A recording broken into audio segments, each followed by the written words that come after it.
Oi, pessoal. Então, vamos lá, vou gravar de novo, porque o microfone estava desativado ali no programa que vai gravando a tela aqui do PowerPoint. E no final não apareceu, ficou tudo em silêncio. Mas Deus é bom, como diz a pastora Mara, não vamos deixar que isso traga desânimo ou que façamos sem excelência, né? Querido Deus, nós queremos te agradecer mais uma vez pela oportunidade de estarmos na sua presença, Pai. Que o Senhor esteja guardando a minha vida e a vida dos meus irmãos. Te peço especialmente por todos esses da caminhada da fé, Pai. Que eles não desanimem neste tempo, para que eles tenham bom ânimo e que eles busquem cada vez mais estar na sua presença e aprender mais e mais de Ti. Assim como eu já tinha dito anteriormente, quando eu gravei a primeira vez, não podemos deixar que nada tire a nossa paz.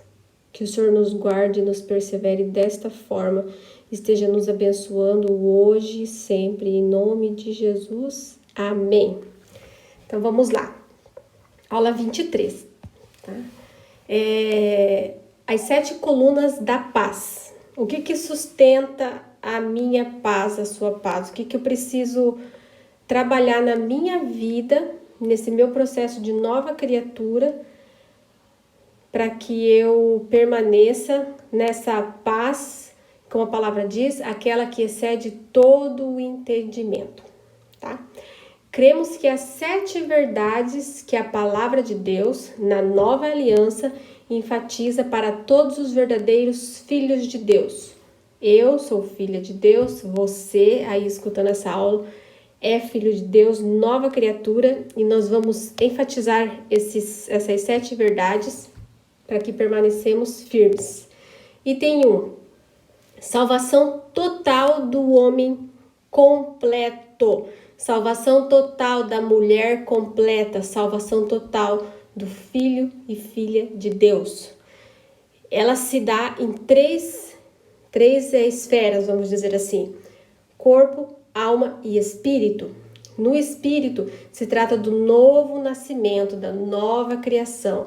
Lá no início, quando te apresentaram o Senhor Jesus, você colocou a mão no seu peito, fez aquela oração de entrega, né? Algumas pessoas fazem mais de uma vez, né, antes de verdadeiramente se entregar, mas aquele momento que de verdade você reconheceu o sacrifício do Deus vivo, você reconheceu que Jesus morreu na cruz por mim e por você, e você aceitou tudo isso, reconheceu Ele como Senhor e Salvador da sua vida, você está nesse novo nascimento, você passa por esse novo nascimento, você é uma nova criatura e você vai se batizar nas águas em nome de Jesus.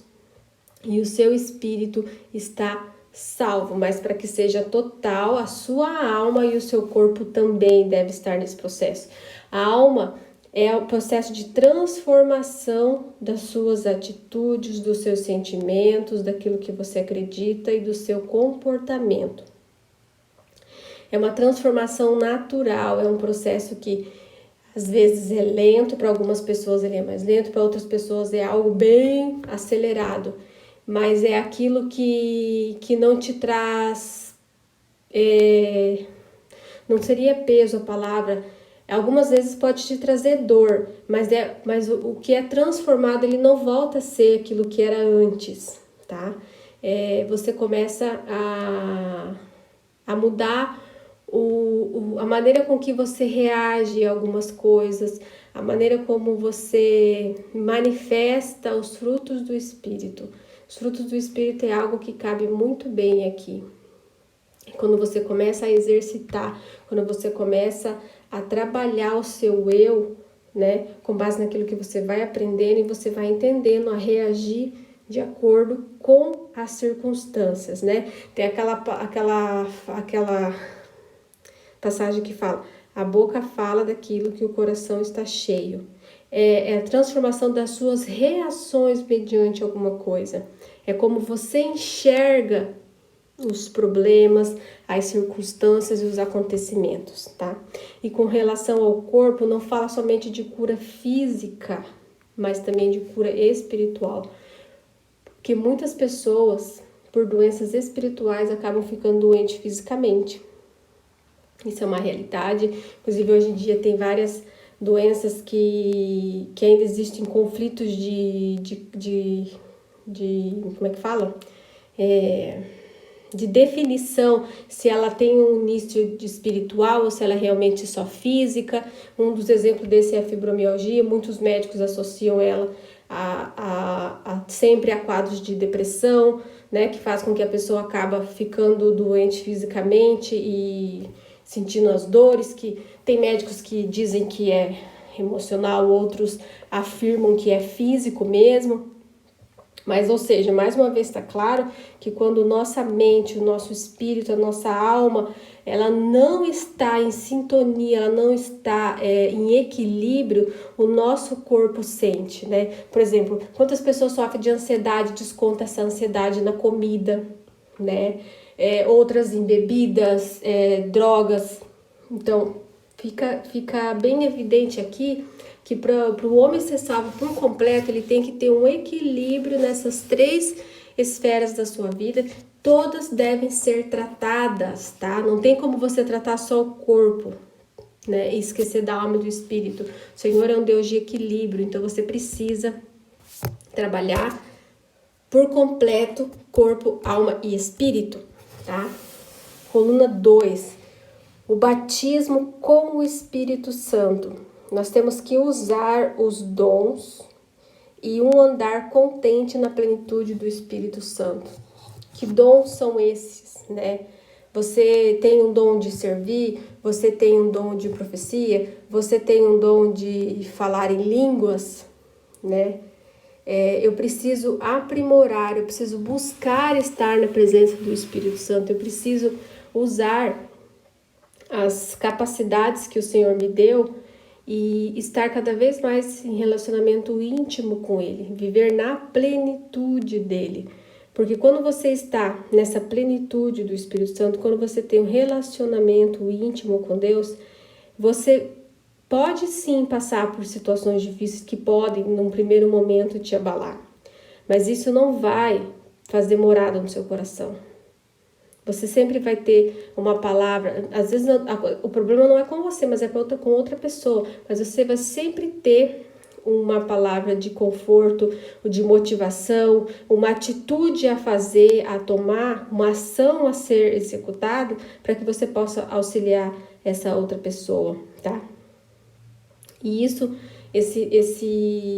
essas atitudes e esses dons é através do Espírito Santo, através do batismo do Espírito Santo. Seja orar em línguas, seja o dom de profecia, né? Você precisa, se você não tem ainda, você precisa orar para Deus por isso, né? O que Deus quer de você, né? Todos nós temos um propósito. Nós precisamos nos preparar para isso. E nos preparando fisicamente, espiritualmente e buscando estar sempre na presença do Espírito Santo e viver na plenitude. E feliz com aquilo que Ele pede para que façamos sempre com excelência. Coluna 7. Uma vida santificada. É muito importante aprendermos a andar em santidade e pureza. Por que fala aprendermos a andar? Não seria mais lógico dizer, é uma decisão você ser santo ou não? Né? E aqui entra toda uma vida tua. Né? Se você vem de uma família que tem determinados hábitos, que tinham determinadas crenças, que achavam que algumas coisas eram permissivas ou não, e às vezes você precisa aprender mesmo. Quantas coisas você aprende depois que você é convertido, né? Para quem nasceu já no berço cristão, isso não é algo muito comum. Você não se espanta de reconhecer em você alguns pecados, né? Ou algumas coisas que você fez a vida inteira que estava errada. Mas eu tive situações na minha vida em que me ensinaram, né? Me mostraram na palavra algumas coisas e eu fiquei, uau, eu tô mais sujinha do que eu imaginava, né? E eu fui aprendendo de que maneira eu tenho que me limpar, né? Que hábitos eu preciso tirar da minha vida, seja a ira, seja a mentira, seja algum vício, o que na minha vida, na minha caminhada com Cristo, eu vou identificando que não está de acordo com aquilo que o Senhor me pede, aquilo que agrada o coração de Deus, e eu vou aprendendo, né? Eu aprendi e eu tenho que permanecer limpa. Lembra na aula passada que nós falamos que é como a pessoa que, como se fosse um cachorro que volta ao seu próprio vômito? Então, uma vez que eu me limpei, uma vez que eu deixei de praticar algo que desagrada o coração de Deus, eu não posso regredir. Eu tenho que permanecer firme, né? Eu preciso ser próspero nessa minha vida de santidade. Eu preciso buscar cada vez mais e sempre vai existir. Porque nós temos que entender que nós não deixamos de ser, não nos tornamos santos totalmente. Nós não deixamos nunca de ser pecadores, né? Porque nós sempre vamos falhar, né? Eu dizer assim, eu sou uma pessoa que não peco, eu já estou mentindo, né? Quando eu reconheço as minhas falhas e eu começo a caminhar com Cristo, eu me torno santo sim, mas uma santidade que luta contra o pecado todos os dias. E é ali que fala, andar em santidade e pureza. Todos os dias eu tenho que me revestir, todos os dias eu tenho que pedir perdão pelas minhas falhas, todos os dias eu tenho que me limpar. Assim como todos os dias eu levanto, eu lavo meu rosto, eu escovo meus dentes, faço as minhas higienes, né, físicas, espiritualmente, isso tem que ser da mesma forma. E com muito mais perspicácia, com muito mais intensidade, porque a minha higiene física é algo automático, né? Se eu não tomar banho, eu vou cheirar mal. Se eu não escovar os dentes, eu vou ficar com mau hálito, né? Isso é algo que eu percebo, mas o pecado, ele é algo muito sórdido. Às vezes você está se sujando com pequenas coisas, com coisas que você vê que não deveria ter visto, com pequenos comentários que você faz que você não deveria ter feito, com julgamentos que você faz mentalmente. Aí você pensa, eu não falei para ninguém, passou, esqueci. E ali você vai acumulando sujeiras. E essa limpeza espiritual, essa limpeza de santidade é algo que nós temos que avaliar com muita criteriosidade todos os dias. Se você parar e no final do dia e começar a pensar em tudo que você fez no seu dia, eu tenho certeza que uma coisa ou outra vai ter. Pode ser coisas pequenas, desde você ter mandado o abençoado do irmão no trânsito que te fechou, né? Mas, né? Você pode ter ficado com raiva dele, é uma raiva passageira, né? Mas você ficou. Então a gente tem que nos vigiar o tempo todo e se falharmos, nos limparmos. Chegarmos diante de Deus e mostrarmos nosso reconhecimento das nossas falhas, pedirmos perdão e nos permanecermos limpos. 4. Andar em amor, paz, alegria e manifestando todo o fruto do Espírito. Estejam sempre cheios de alegria no Senhor. E digo outra vez, alegrem-se. Essa aula já estava pronta já há algumas semanas e semana passada um devocional foi sobre essa passagem de Filipenses. Eu li, se eu não me engano, foi do 3 ao 9. E foi um dia assim que estava bem difícil aqui em casa.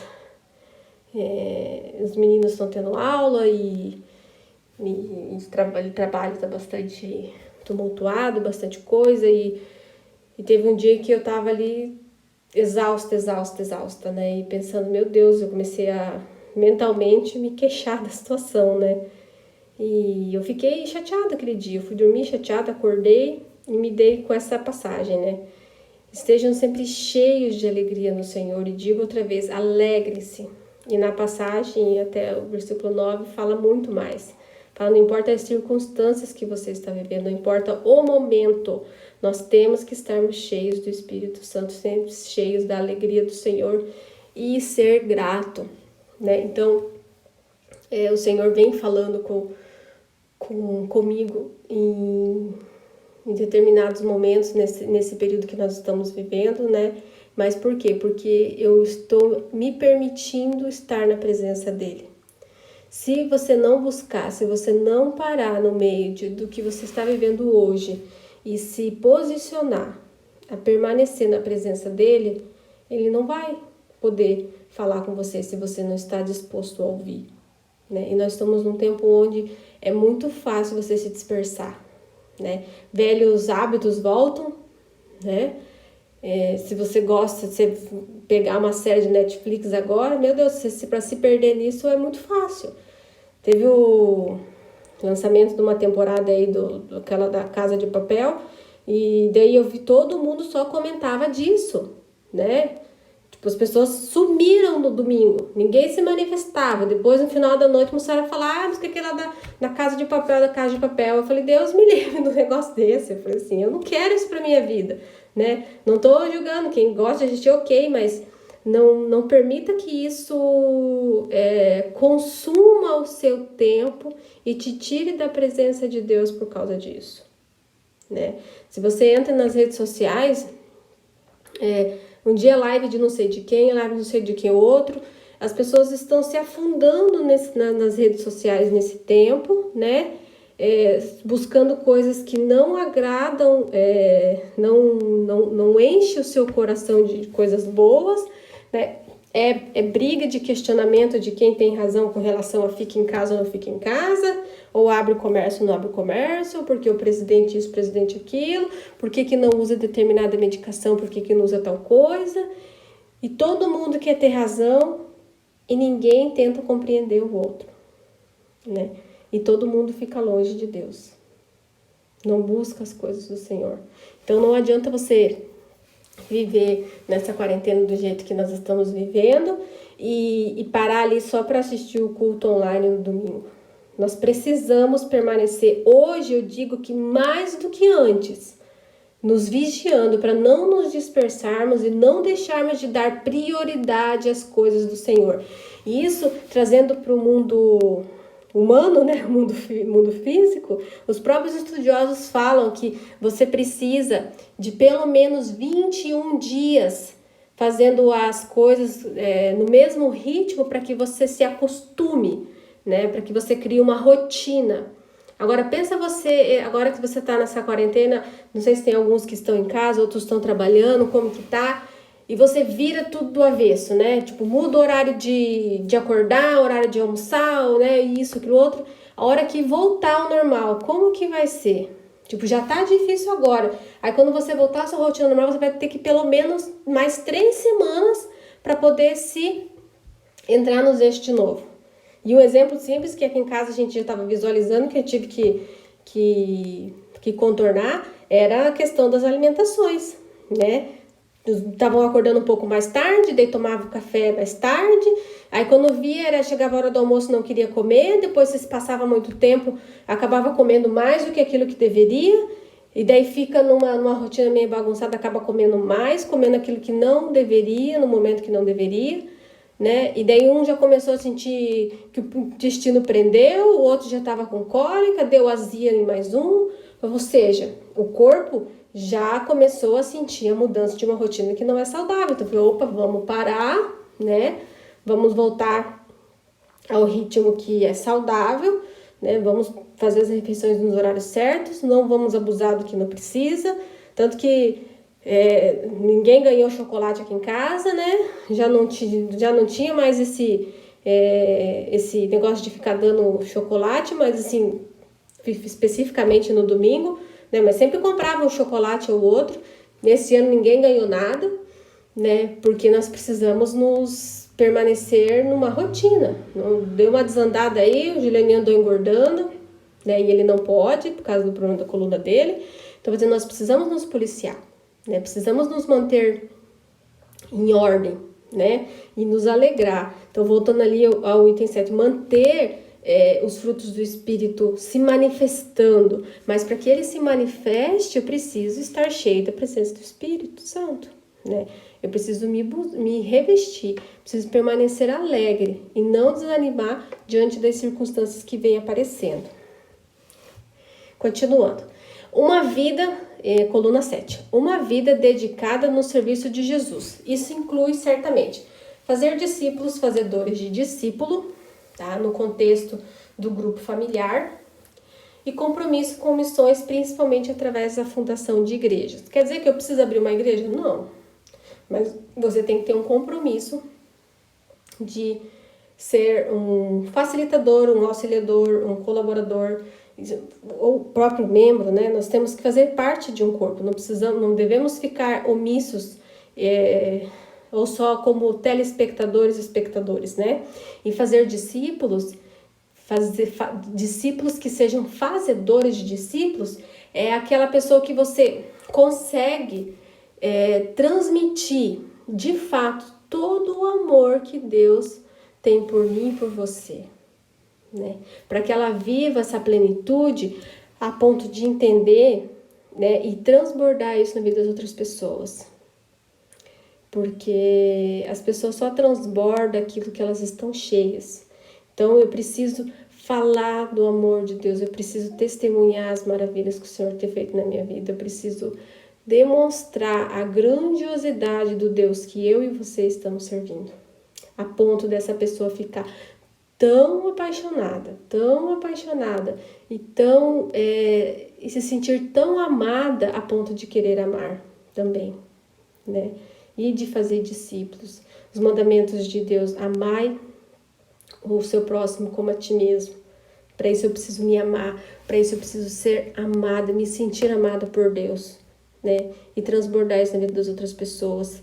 E perceber o quanto isso é bom para minha vida, o quanto isso faz bem para mim, a ponto de eu querer que todo mundo sinta a mesma coisa, né? Tem uma frase que tem pessoas que falam assim: gente feliz não incomoda, né? Normalmente essas pessoas críticas, essas pessoas que estão sempre reclamando, essas pessoas negativas, né, polêmicas assim, elas têm as suas dores, né, as suas feridas, os seus problemas mal resolvidos, né?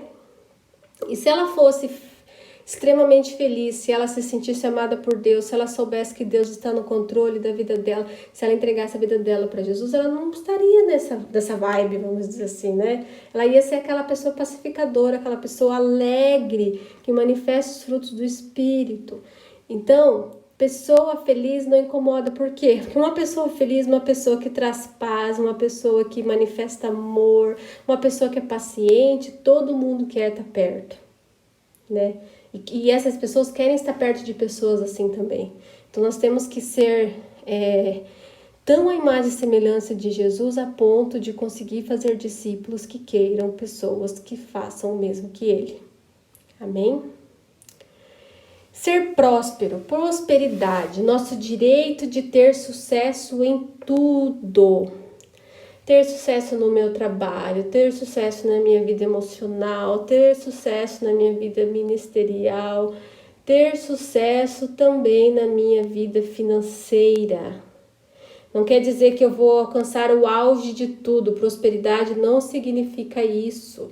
Prosperidade significa melhorar a cada dia, né? É hoje eu ser uma pessoa que aceitei Jesus, mas que eu sou viciada em cigarro, álcool, né? Eu ainda jogo, eu minto, né? Tô traindo minha esposa, meu esposo, tô praticando sexo antes do casamento, e eu decido que eu quero ser próspero na minha vida cristã.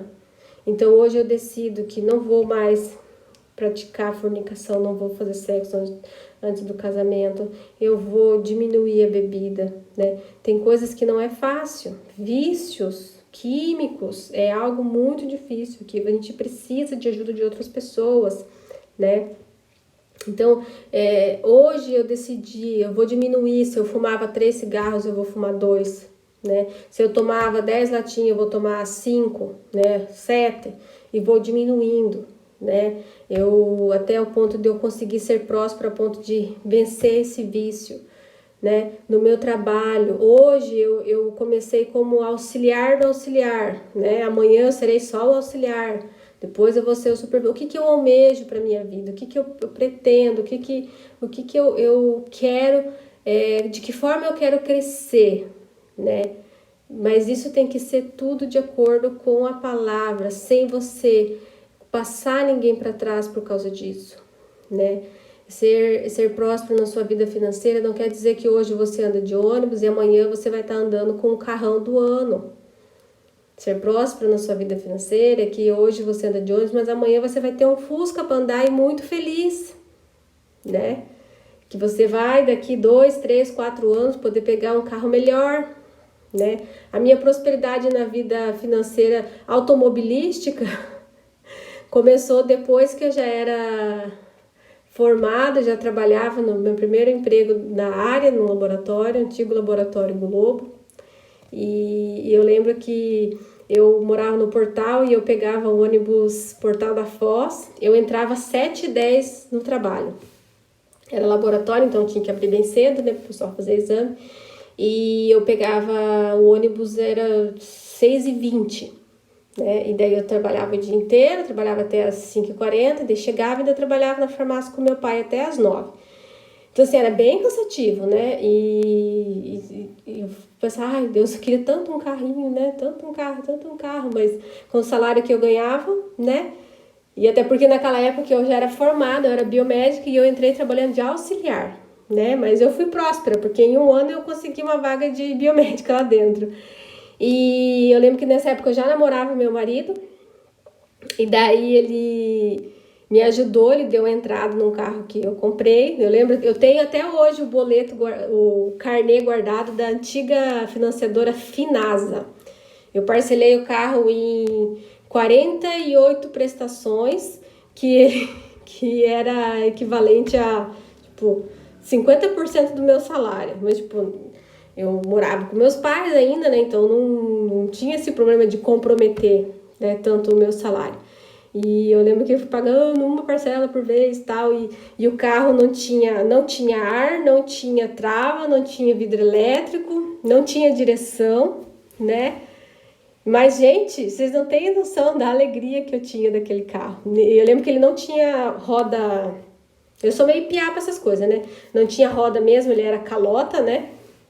E eu olhava aquele carro e eu chamava ele de Zezinho. Esse dia até encontrei ele na rua, tirei uma foto. Era um Palio verde, a placa era ASS 1790. E, gente, eu era muito feliz com aquilo, né? Mas assim, o que eu olhava no dia quente, um calor, ainda mais depois eu casei e tive o Julianinho, né? Um calor danado, aquele pia polaco no banco de trás, suave, ai Deus do céu, podia ter um ar-condicionado nesse carro, né? Mas aos poucos eu fui arrumando, eu coloquei isso filme, né? E daí coloquei uma rodinha nele, né? Mas o ar-condicionado e as outras coisas era muito caro para pôr, então não compensava, né? Até que passou, acho que uns 4 anos, não foi tudo isso, uns 3 anos depois que eu paguei ele, aí eu falei, bom, agora eu vou trocar de carro, vou pegar um carro com ar-condicionado. Mas daí teve-se a oportunidade de a gente comprar uma casa, né? E foi-se o Zezinho na entrada da casa, né? E aquilo me deixou triste, né? Então eu queria um carro, pelo menos ar-condicionado. Mas eu precisei abrir mão dele para ser próspero na parte da minha casa, né? Então eu tive que abrir mão do carro para a gente poder comprar a casa. Aí depois de um tempo eu comprei um Uno, mais velho ainda, a álcool, que eu tinha que acordar mais cedo do que se eu fosse pegar o ônibus para poder ligar ele para ele ficar esquentando, principalmente no inverno.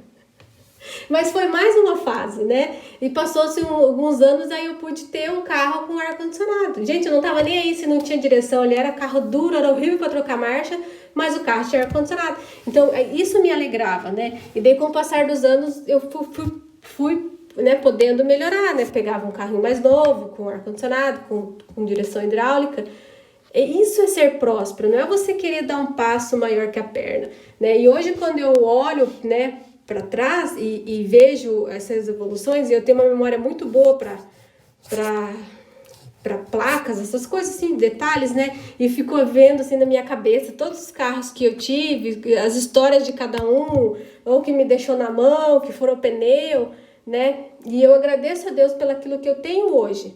Não quer dizer que eu preciso parar aqui, né? Eu tenho minhas vontades, de repente, né, ter um carro ainda melhor, mas ser grata, né? E quando você consegue ser grato pelo aquilo que você teve, olha, e é feliz mesmo tendo aquilo que não é o que você de certo sonhava no primeiro momento, quando você consegue obter algo melhor, você fica muito mais agradecido, né? Você reconhece, você consegue ver a bondade do Senhor em todas as coisas, né? A gente sempre reclama do preço do combustível, né? Aí meu marido foi no mercado e daí ele voltou falando, nossa, como tá barato o combustível, né? Eu falei assim, pois é, né? O que adianta agora que o preço tá melhor, a gente não pode andar com o carro pra lá e pra cá, né? Então, assim, nós temos que sempre agradecer pelo aquilo que nós temos, né? E colocar nas mãos do Senhor os nossos sonhos, que Ele vai nos honrar, se nós crermos e fizermos da maneira que agrada o coração dele. A 7ª. Por que tudo isso que a gente passou? Porque a gente tem que estar em paz e preparados para a segunda vinda de Jesus. Tá? Em Mateus 24, em 1 Tessalonicenses e em Apocalipse, o livro todo. O resultado dessas 7 verdades na sua vida será paz. Uma coisa que nunca podemos esquecer é que a razão pela qual podemos ter estas 7 bênçãos é porque recebemos o grande presente da justiça de Deus pela fé. Por isso, sempre enfatizamos também os ensinamentos sobre a justiça de Deus e sobre a fé. Não existe outra maneira de você ter paz se você não crê que Deus está no controle de todas as coisas. Você precisa ter fé sobre isso. Quando você realmente tem essa certeza, você descansa. Assim como uma criança, não sei se vocês têm muitas memórias de quando era criança, mas o meu refúgio de paz sempre foi a minha mãe. Mesmo ela sendo uma pessoa que brigava muito e tudo mais, mas era a pessoa que sempre estava presente, né? Quando eu era criança, ali até os meus 9 anos, eu e minha irmã tinha muita crise de asma e muitas vezes nas ausências do meu pai, nós passávamos mal e a gente sempre viu a minha mãe resolver as coisas, tipo, lutar por nós, desde de colocar comida na mesa, né? Tipo, a gente via o esforço que ela fazia, seja fazer pão para vender, lavar roupa para fora, né? Ou as coisas que ela plantava mesmo, em pequenos... Hoje quando eu lembro, eu valorizo muito mais, né? Reconheço muito mais, porque hoje eu realmente entendo algumas situações, né? A gente tinha uma horta bem grandona em casa e quando eu era criança, para mim era normal comer feijão com farinha, né? E hoje eu sei que não é que nunca passou fome, mas somente feijão com farinha era somente aquilo que ela conseguia nos dar, né? Se for comparar com a fartura, né? Porque hoje é uma fartura o que eu tenho na minha casa, poder ter feijão, né? Que mesmo hoje eu reconhecendo que aquilo era muito pouco, eu até hoje amo feijão com farinha, né? O feijão, o arroz, uma mistura, poder tomar um refrigerante, tomar um suco, né? Às vezes no mesmo dia tem arroz, feijão, macarrão, tem mandioca frita. Quanta fartura hoje eu posso ter na minha mesa, né? E era algo que quando eu era criança não tinha, né? Então assim como eu, quando criança, confiava que tudo ia ficar bem, quando eu recorresse à minha mãe, seja quando eu caía, né, me machucava e chamava mãe, né, meio que automático, né, ou mãe, tô com falta de ar, a minha mãe vinha e eu sabia que quando ela estava perto tudo ia ficar bem. Hoje, como adulto, eu tenho que entregar isso para Deus, né, e ensinar aos meus filhos que não é só em mim e no meu esposo que eles vão encontrar paz e segurança, que é Deus o maior provedor de tudo isso, né? Que eles precisam ter fé e crer nisso, e eles não podem abrir mão dessa certeza. Isso é algo que tem que estar embutido no coração deles e no meu coração, para que momentos como o que nós estamos vivendo hoje não tirem a nossa paz, né? Não quer dizer que eu vou relativizar toda a situação e tentar viver, né? Deixa a vida me levar. Não é isso. Não quer dizer que eu não tenha as minhas preocupações, que nós não tenhamos que nos planejar para passar por essa situação, às vezes abrir mão de algumas coisas, mas na certeza de que independente do que vai vir, Deus está no controle, Ele tem o melhor para mim e para você. e que nele eu vou encontrar o descanso. Uma coisa é durante todo o dia eu estar cheia de coisas a fazer, né, buscando resolver meus problemas, mas à noite, quando eu deito e eu descanso, eu realmente descanso, que tudo aquilo que passou não vai ficar na minha mente, não vai tirar a minha paz, não vai deixar com que eu descanse na presença do Senhor, espiritualmente e fisicamente. Amém? Daqui a pouco eu volto com a aula 24.